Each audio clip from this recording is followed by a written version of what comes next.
Hello everyone, मैं मिथुन सिंह स्वागत करता हूं आप सभी का। आशा करता हूं आप सभी बहुत अच्छे होंगे। आज की करंट अफेयर्स की क्लास को हम लोग स्टार्ट करते हैं बिना कोई टाइम वेस्ट किए हुए। सबसे पहला क्वेश्चन आपके सामने ये रहा, भारतीय संविधान में किस पर महाभियोग लगाने का प्रावधान नहीं है? भारतीय संविधान में किस पर महाभियोग नहीं लगाया जा सकता है? तो इसका जो राइट आंसर है, देखिए, राष्ट्रपति पर भी महाभियोग लगाया जा सकता है। किस अनुच्छेद, किस आर्टिकल के तहत, नीचे कमेंट करके आप बताओगे, आपका काम है ये। मुख्यमंत्री के ऊपर भी महाभियोग लगाया जा सकता है और प्रधानमंत्री पे भी लगाने का प्रावधान नहीं है, तो राइट आंसर होगा राज्यपाल। राज्यपाल को हटाने की कोई प्रक्रिया नहीं है, महाभियोग नहीं लगाया जा सकता है। राष्ट्रपति चाहे तो वो जो है उन्हें इस्तीफा देने के लिए कह सकते हैं और राज्यपाल की नियुक्ति भी राष्ट्रपति करते हैं। अगले क्वेश्चन की ओर हम लोग बढ़ेंगे। राज्य मानवाधिकार आयोग के अध्यक्ष की नियुक्ति कौन करता है? फिर से एक बार आपका आंसर हो जाएगा राज्यपाल। राज्यपाल, जैसे देखिए राष्ट्रपति के नाम से सारे फैसले लिए जाते हैं, उनका सिग्नेचर होता है, उसी तरह से राज्य में राज्यपाल राष्ट्रपति की तरह कार्य करते हैं। अगले क्वेश्चन की ओर हम लोग बढ़ेंगे, जो कि बहुत ही इंपॉर्टेंट क्वेश्चन है और यहाँ पे घोषणा गलत लिखा हुआ है। देखिए, मैं फिर से इसे ठीक कर देता हूँ।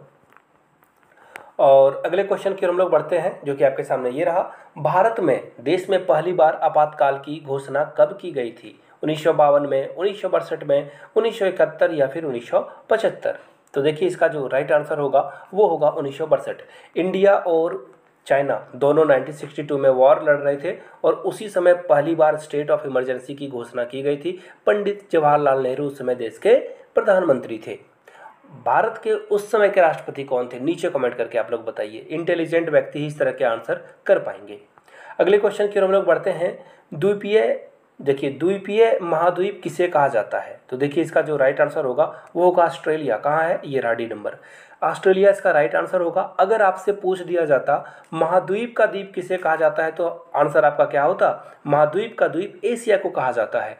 और देखिए, यूरोप में आपको कोई भी मरुस्थल नहीं मिलेगा, कोई भी डेजर्ट नहीं मिलेगा। तो ये सब क्वेश्चन भी आप पेन पेपर पे नोट करते जाइए।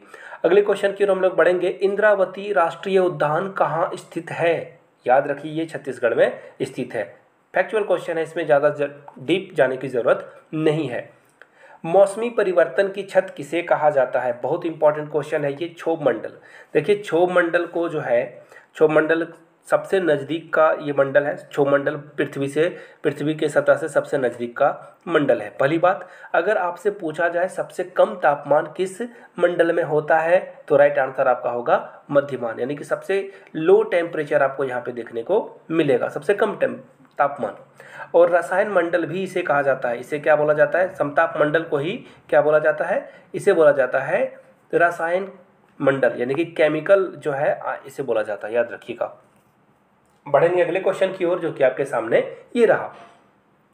विश्व का सबसे ऊंचा पर्वत शिखर कहाँ स्थित है? तो अब बस आपको बताना है सबसे जो बड़ी चोटी है, सबसे लंबी चोटी है, वो कहाँ पर स्थित है। तो देखिए, ये है हमारा पड़ोसी नेपाल, जहाँ पे आपको मिलेगा माउंट एवरेस्ट। देखिए, माउंट एवरेस्ट की जो ऊंचाई है, नीचे कमेंट करके बताइए। पता नहीं कितने बार एग्जाम में आ चुका है ये। थोड़े काम आप भी कर लिया करो और कमेंट में आंसर दे दिया करो। और अगले वीडियो में जो सारे क्वेश्चन मैं पूछ रहा हूँ उसका आंसर जो करेगा, स्क्रीनशॉट पहले वीडियो में उसकी लगा दी जाएगी।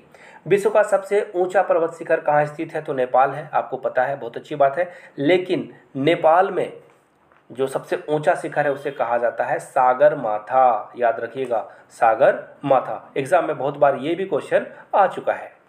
बढ़ते हैं क्वेश्चन नंबर नेक्स्ट की ओर। किस ग्रह में चंद्रमा की तरह कलाएं होती है? तो इसका जो राइट आंसर होगा वो होगा अपना प्यारा बुध। ये सबसे छोटा ग्रह भी है, स्मॉलेस्ट प्लैनेट है, याद रखिएगा इस बात को। दूसरी बात, मंगल ग्रह को देखिए रेड प्लैनेट भी कहा जाता है, लाल ग्रह कहा जाता है इसे, ठीक है। और अपना जो शनि है, इसे क्या कहा जाता है? शनि को कहा जाता है काला ग्रह, ब्लैक प्लैनेट कहा जाता है इसे। और वरुण को ग्रीन प्लैनेट कहा जाता है। याद कर लीजिए, एग्जाम में तो खैर पूछे ही जाएंगे ऐसे क्वेश्चन, तो प्लीज़ फटाफट पेन पेपर पे नोट कर लीजिए। अगर वलय की बात की जाए ना, तो शनि ग्रह पे आपको वलय देखने को मिलेगा, इसके ग्रह के इसके चारों ओर देखना आप। तो चलिए अगले क्वेश्चन की ओर हम लोग बढ़ते हैं। किस राष्ट्रीय उद्यान का पुराना नाम जो है हैली राष्ट्रीय उद्यान था? तो देखिए, इसका जो राइट आंसर होगा 74 का, वो होगा जिम कॉर्बेट। तो ऑप्शन डी आपका करेक्ट हो जाएगा। अब आप पूछोगे जिम कॉर्बेट कहाँ है, तो ये है उत्तराखंड में। कहाँ पर है? उत्तराखंड में। और कुछ और इम्पोर्टेंट बातें मैं बता देता हूँ इससे रिलेटेड। देखिए, ये भारत का पहला राष्ट्रीय उद्यान कौन है? जिम कॉर्बेट उद्यान है, उत्तराखंड में स्थित है ये। अगला क्वेश्चन देखिए, एक्चुअली अगला जो फैक्ट है वो समझ लीजिए। काजीरंगा राष्ट्रीय उद्यान आपको मिलेगा आसाम में, मानस राष्ट्रीय उद्यान भी मिलेगा आपको आसाम में, और गिर जो है, देखिए आपके यहाँ सबसे पहला लेटर कौन है? गिर। और गिर कहाँ मिल जाएगा आपको? गुजरात में। तो इस तरह से आप जो है रिलेट करके चीज़ों को याद कर सकते हो। बढ़ते हैं वेरी नेक्स्ट क्वेश्चन की ओर। पृथ्वी की ऊपरी सतह को क्या कहा जाता है? तो लिथोस्फीयर कहाँ है आपका? ऑप्शन सी करेक्ट हो जाएगा। बढ़ेंगे क्वेश्चन नंबर 76 की ओर। राष्ट्र जो अस्थाई विटामिन है किसे कहा जाता है? तो इसका जो राइट आंसर होगा अस्थाई विटामिन कहा जाता है विटामिन सी को। अब पूछोगे कि क्यों कहा जाता है, तो इसे हम लोग स्टोर करके नहीं रख सकते हैं, जिस कारण से इसे अस्थाई विटामिन कहा जाता है। विटामिन सी की बात की जाए तो इसे सौंदर्य का विटामिन कहा जाता है, विटामिन ई को। अगर आप विटामिन ई खाओगे तो आपके चेहरे पे लाइट आएगी, चमक आएगी। और हार्मोन का विटामिन कहा जाता है विटामिन डी को। चलिए, फेयर एंड लवली का खर्च आप लोगों का बच गया। अगले क्वेश्चन की ओर हम लोग बढ़ेंगे। हृदय की धड़कन को नियंत्रित करने के लिए आवश्यक खनिज कौन सा है? कहाँ है पोटेशियम? ये रहा। पोटेशियम का सिंबल क्या है? नीचे कमेंट करके बताइए। इसका एटॉमिक नंबर भी आप लोग कमेंट करके बताइए, एटॉमिक नंबर पोटेशियम का क्या है। अगले क्वेश्चन की ओर हम लोग बढ़ते हैं। राष्ट्रीय एकता दिवस, देखिए सरदार वल्लभ भाई पटेल के जन्म दिवस को हम लोग राष्ट्रीय एकता दिवस के रूप में मनाते हैं। और सरदार वल्लभ भाई पटेल ने पूरे देश को जोड़ा था। 500 से ज़्यादा रियासत थी जिसे इंडिया में शामिल किया गया था। तो फिलहाल जो इसका राइट आंसर होगा वो होगा 31 अक्टूबर, सरदार वल्लभ भाई पटेल का जन्म दिवस। और 21 सितंबर को क्या होता है, अब आप पूछोगे तो देखिए मैं बताऊंगा आपको। विश्व शांति दिवस, वर्ल्ड जो है पीस डे मनाया जाता है, ऑब्जर्व किया जाता है 21 सितंबर को। 23 दिसंबर को क्या किया जाता है? तो 23 दिसंबर को जो है नेशनल फार्मर डे डिक्लेयर किया गया है, इसे याद रखिएगा 23 दिसंबर को। अब आप पूछोगे कि 9 अक्टूबर को क्या मनाया जाता है, तो मैं कहूँगा कि कुछ आप भी गूगल कर लो, आंसर नीचे कमेंट बॉक्स में बता दो। आप भी मुझे बताओ ना, नीचे बताइए आप कमेंट करके। अगले क्वेश्चन की ओर हम लोग बढ़ते हैं। ग्रीन हाउस गैसों की संकल्पना यानी कि ग्रीन हाउस गैस टर्म के बारे में किसने बताया? सबसे पहले इस कॉन्सेप्ट को किसने रखा? राइट आंसर हो जाएगा जोसेफ फोरियर। राइट आंसर आपका क्या हो जाएगा? Option A. और देखिए, अगर ग्रीन हाउस गैस में सबसे ज़्यादा भूमिका जो है वो है कार्बन डाइऑक्साइड की, CO2। कार्बन डाइऑक्साइड हम लोग जो छोड़ते हैं, जिससे कार्बन डाइऑक्साइड ज़्यादा होगा, ग्रीन हाउस गैस का प्रभाव पड़ेगा। सर्दी में सर्दी नहीं होगी, बरसात में बरसात नहीं होगी, गर्मियों में बहुत ज़्यादा गर्मी होगी, और हम लोग धीरे धीरे जो है अंत की ओर बढ़ेंगे। तो ये ग्रीन हाउस गैस को ख़त्म करना बहुत ज़रूरी है, पेड़ लगाइए। और अगले क्वेश्चन की ओर हम लोग बढ़ेंगे, उससे पहले आपको मैं कुछ एक और चीज़ें बता दूं। ये जो विलियम गॉड है, इन्होंने सबसे पहले हरित क्रांति के बारे में बताया था। और ये जो मेयर्स हैं, इन्होंने देखिए, एक मिनट, ये रहा, वेट मिनट, ये जो मेयर्स हैं इन्होंने सबसे पहले हॉटस्पॉट शब्द का यूज़ किया था कि हॉटस्पॉट शब्द क्या होता है। बढ़ेंगे क्वेश्चन नंबर नेक्स्ट की ओर। पेंगुइन चिड़िया कहाँ पाई जाती है? कहाँ है भैया? अंटार्कटिका, ये है राइट आंसर। पेंगुइन चिड़िया आपको पता ही है, और ये ठंडे जगहों पे रहती है, तो अंटार्कटिका में सबसे ठंडा जगह आपको मिल जाएगा। बढ़ेंगे नेक्स्ट क्वेश्चन।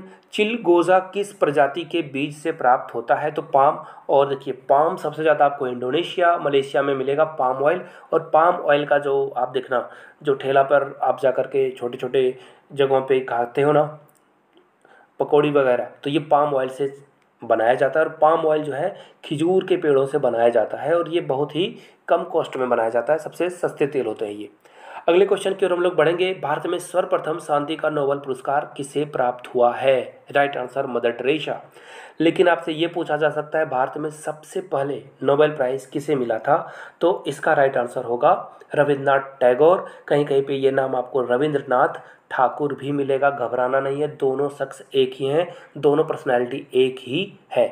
रविंद्रनाथ टैगोर के बारे में एक और बात आपको मैं बता दूं, इनकी जो साहित्यिक जो लिटरेचर था इनका, गीतांजलि के लिए इनको सबसे पहले साहित्य नोबेल प्राइज़ दिया गया था। नीचे कमेंट करके बताइए कौन से साल में इनको नोबेल प्राइज़ मिला था, किसके बारे में बात हो रही है?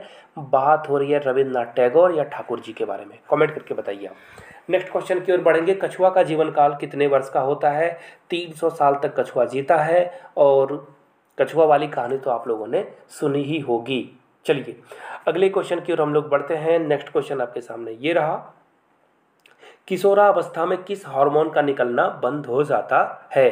तो इसका जो राइट आंसर होगा वो होगा, देखिए यहाँ रहा ऑप्शन, ये वेट अ मिनट, ये देखिए रेनिन।